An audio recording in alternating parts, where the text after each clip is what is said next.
Welcome to part 2 of this video where we're looking at the theme of jealousy in Shakespeare.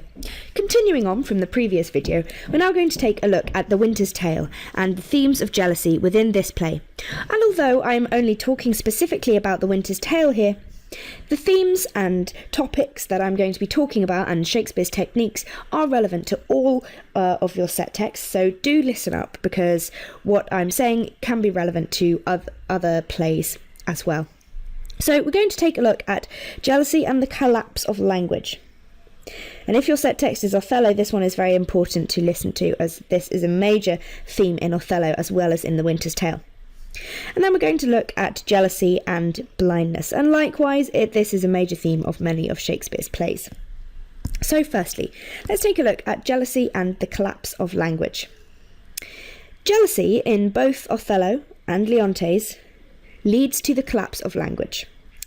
This shows how overwhelming and base the emotion is, and demonstrates the fact that jealousy changes the way a man expresses himself. And what I mean when I say that language collapses is simply that the language moves from being poetry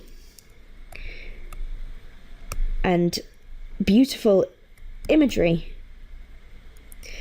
into more broken language that doesn't particularly follow a rhythm or is less poetic.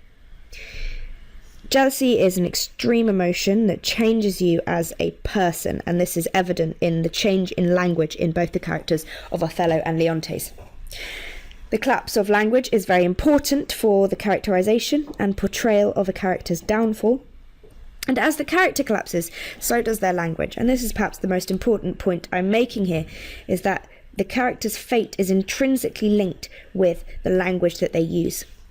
The Winter's Tale is slightly different to Othello, in that Leontes is not manipulated. His jealousy is sudden, like an illness. And so here we take a look at an example from The Winter's Tale, where Leontes shows the collapse of his language when he becomes incredibly jealous. We can see here that the language has collapsed into broken meter and half lines. I am angling now. Go to, go to.